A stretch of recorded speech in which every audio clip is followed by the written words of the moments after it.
quick questions. Float or feeder? Feeder. Easy. Feeder. Yeah, I think we've been on about that for about I love float fishing, but we talked about feeder. Feeder. Yeah. Commercial or natural venues? These are rubbish questions. These are, look, you guys need to think Do you of want bad us to answer questions. No, listen, natural venues. I mean, I've caught loads of fish on commercials and always enjoy them, but natural venues. All-time favourite venue? River, yeah. I grew up on the river, yeah. I won't ever shift that as my favourite venue. It's just such a good venue. It's just different. I mean, sometimes whatever water comes in, you just don't know.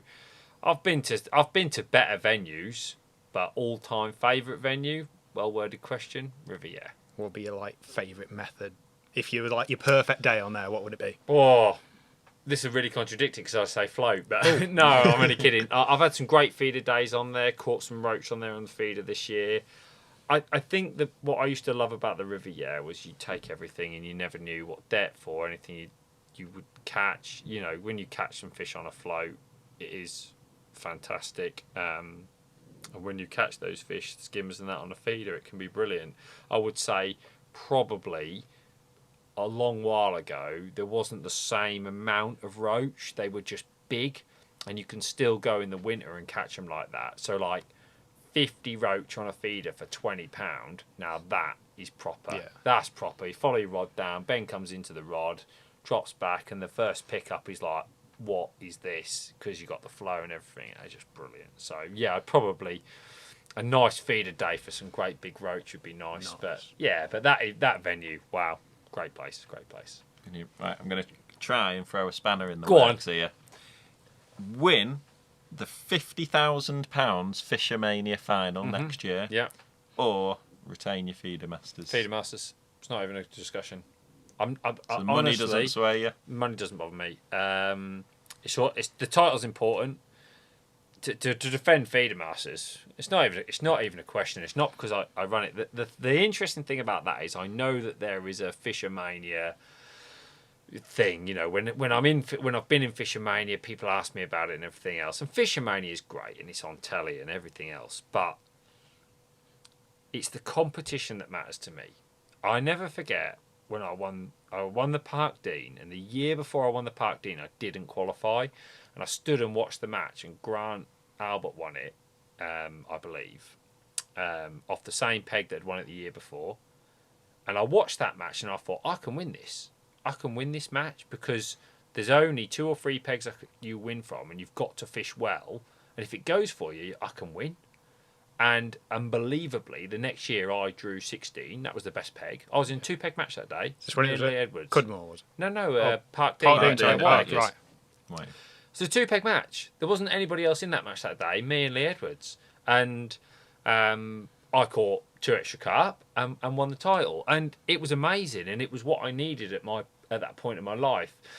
But I just feel like everything that goes into feeder masters is the battle, and yeah, you need to draw well, but there's so many people in it, and there's a massive reward for you there. And the style of fishing I do, that's why for me, retain my feeder masters. It is the one that I will be trying to achieve next year. And to answer that question also, if it was Fisho, I wouldn't be fishing the feeder masters qualifiers. I'd be fishing Fishermania qualifiers, which I have done none for the last 2.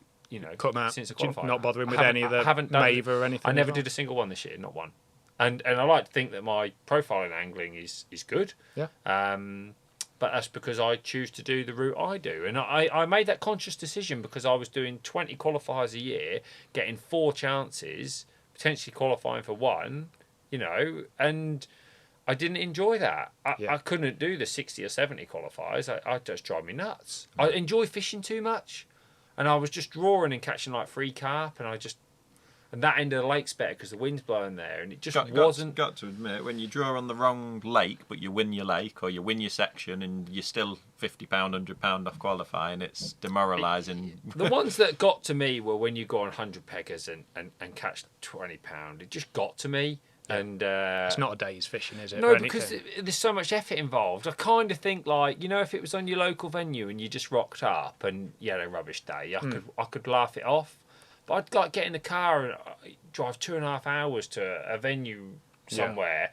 You get there, you draw your peg, they go, you've got no chance there. Catch a skimmer. That's happened to me like 10 times, like a skimmer and 2 carp, and you'd be like, okay, I'm off home now. And when you find out who's won, it's like man on peg that's bagged up on carp, and you know, people like Jamie and Andy and that, they do them all. They'll get 3 chances. They're that good, they'll qualify because they're that good. Yeah, there's probably a couple more. Like, there's a couple more pegs they could win off compared to without a doubt the average. But there's still plenty of times they're going and like either not fishing or that's packing right. up after a couple of hours. And if your goal is to win those big events, then that is what you have got to do. Yeah.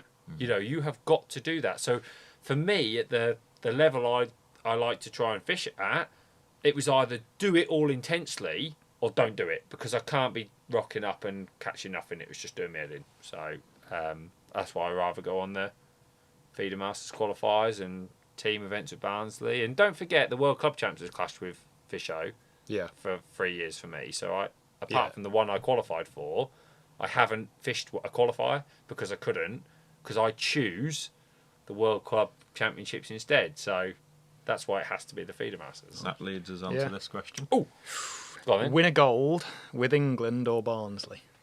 I've won a gold with Barnsley, so I'm going to say England.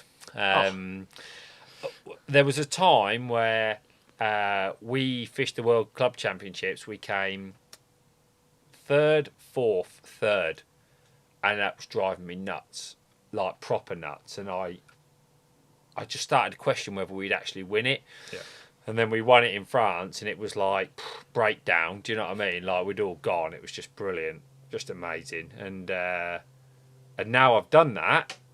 That question would have been different at that time, but now it's England. Want to win the World Championships with England? That fishing completed it. That'd be me. Fishing completed it, mate. No, just because I feel like that for me is my goal. Whereas for others, it'll be something else. Yep. Strangest thing you've ever seen on the bank or witnessed? Loads, right? Literally loads. But the strangest, the most unbelievable thing I've seen on the bank was we were at Barnsley, and I probably heard this story before. We were at Barnsley, and we were whacking methods out long, and we were practicing with Barnsley. We were just all in a line having the crack. And about 2 days before, at Barnsley, there was a heron, like the heron of Barnsley, and this is like maybe 10 years ago now.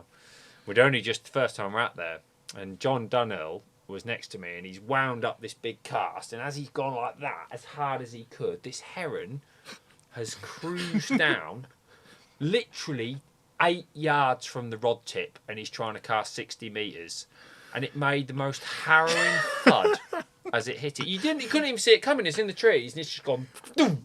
And we were, and the feeders just... It just straight into it, right? I can't believe it didn't pierce it. It just went horrible, honestly, like this deathly thud. And this heron just cruised to that island at Barnsley, stood up like that and went, out, gone. Killed it stone dead. But it made it all the way Yeah, to no, there. it cruised like that all the way to the island, just stopped, obviously had seriously internal bleeding, and just went, donk, gone. And like, we're all like that, like, literally jaws on the floor. We don't know whether to laugh, cry, what do you do? I mean, it's just like, what has just happened? You've just taken a heron out with a method feeder. So, if you ever want cormorant sorting out on your lake, give John Dunhill a call. He's obviously quite good at it. No animals were purposely injured in the making of this. That is unbelievable. Like, well, that is so bizarre, that, isn't it? There's some weird one. That's was it Pem who was at Boston? Was just fishing away and it's just had a ball come up, ball. like pole just exploded, not really seeing anything. It was a ball going through his number 6. Or I've had a ball at Boston. I've had like, what was that in the water? And it's just like that in the edge. What? Like, it's been close. But no, I've seen some. That one always stands out as like a memory. I'd have to think harder, but that was bizarre.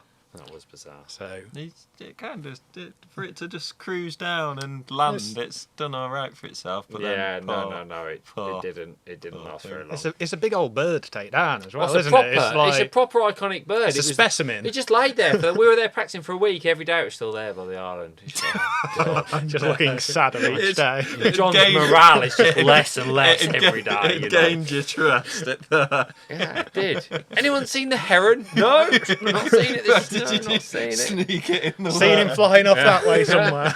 It's unbelievable. You know, no, sorry, Nigel. Oh, unbelievable. And to round it off, the finest angling performance you've ever witnessed. Hey, that's a good question. Thanks, myself. Jay did one good. Oh man, you might have to pause this while I think about it. The finest angling performance I've ever witnessed. I don't. Do you know? I really struggle to answer that question. I've seen some cracking performances from some great anglers. No, I'm gonna last minute fish in a world champs or a world club champs. No, I've watched Alan Scott on. I watched Alan Scott on in 2 or 3 World Championships. I remember the first sort of couple of times I watched him, and I just thought to myself, I get it. I get it. You know, this is next level. This is the level. What was it? Just like the attention to detail. And The everything. intensity, Yeah. which is the main thing. The intensity of the situation and the cool, the clear thinking that is happening in that moment. Alan's a really interesting character because he, you know, when he's sometimes he's not always the best in practice. You know, he's not that guy. I always think Steve Ringer's like that as well. He practices, and I'm the same. But when the match is there, when it's happening in the match, you know, there's certain people that are just on it, like proper. You know, like Jamie is, and you know, I watched Alan win his section in Holland in 2009, and it was a roach fishing with a chance for a bream, and honestly you couldn't have written it down better. Like 50 minutes in, teed it up just before he went on it, it's gone in, it's nailed a bream, topped it up, come back off it, caught some roach, gone back out, nailed another bream, come back in, caught a few roach, gone back out, nailed another bream. 10 kilos, second in the section, 5 kilos. That at world level is like, what? And I've watched a lot of those guys do that. And when we fished the World Club Champs with Barnsley, the same thing happened to me on the first day, and that gave me flashbacks of watching Alan 7 or 8 years ago, because I caught roach, I knew when to nick my bream.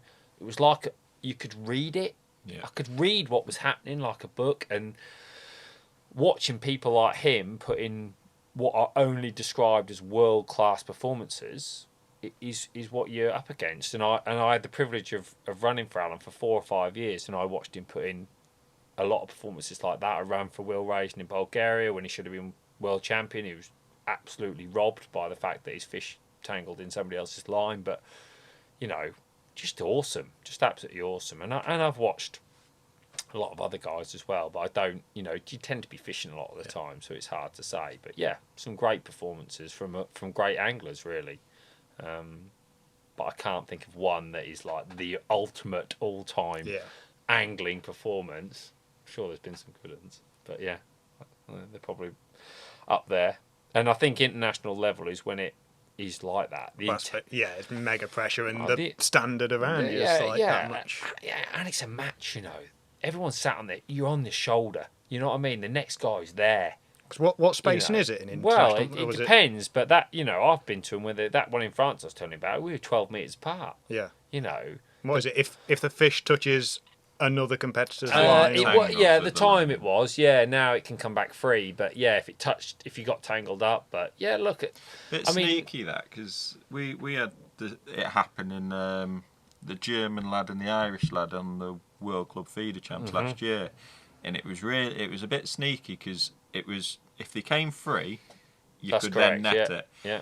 But the German lad netted a fish that was tangled. So basically, they've they've both cast, Yeah. both hooked a fish, Yeah.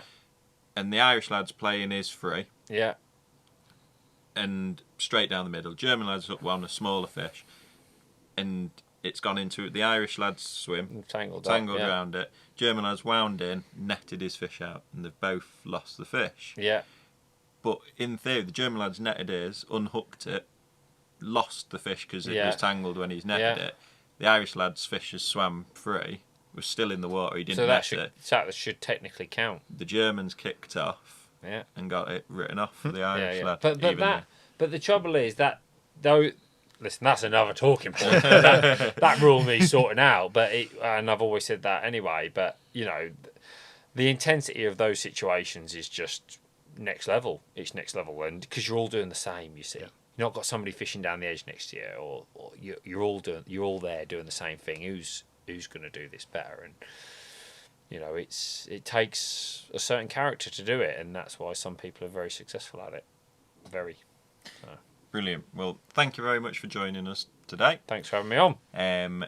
As always, thank you for listening. If you could like and share the podcast, any videos you watch, that would be greatly appreciated. Any video. Even the weird one. What about Lee Kerry's angling blog? Can you watch? There might be some sort of... You might find it somewhere in the YouTube archives. But you did say it was making a comeback. Oh, it's made to come back. Yeah, it's made to come back. You can tune in weekly. I'll look forward to it. Yeah, you can do. I know you're an avid listener, Rich, anyway. But thank you very much, and see you soon. Cheers.